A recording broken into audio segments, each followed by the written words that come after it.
You can see the beginning of my observations and research in the previous video. I recommend watching it first. Now, let's continue where the last video left off. I started with the 3 categories rising fastest. Instead of pretending groceries would return to the old number, I updated the category budget to reflect reality. Category budgets reserve money for specific areas and affect the amount shown in leftover. A useful approach is to add a small inflation buffer of around 3 to 5% to those categories. If groceries now average $620, adding a 4% buffer gives you roughly $645. That does not mean you must spend all of it. It means a normal price increase is less likely to derail the month. Leftover is useful because it changes as real transactions come in.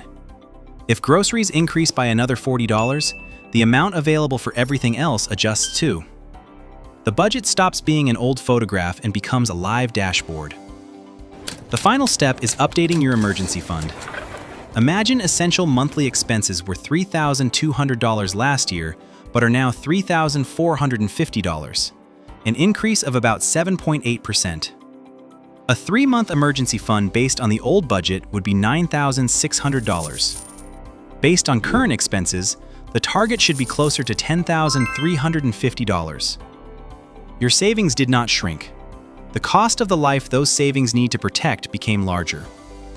After 90 days, the biggest benefit was not discovering one magical inflation number. It was learning exactly which categories were squeezing the budget. That is the real purpose of tracking personal inflation. You do not need to panic every time a national report is published.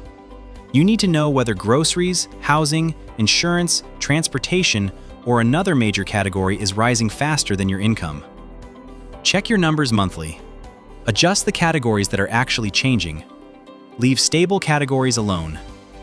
And use real transactions instead of memory, because memory is a terrible accountant with excellent confidence. With PocketGuard, the process is straightforward. Connect your accounts, clean up your categories, review insights, compare spending periods, adjust category budgets, and watch how those changes affect your leftover. Your personal inflation rate will not match everyone else's. It is not supposed to. The goal is not to beat the national average. The goal is to understand what rising prices are doing to your money before they start making decisions for you. Open your bank app right now, pull the last 90 days, and pick just one category to compare. That's your starting point.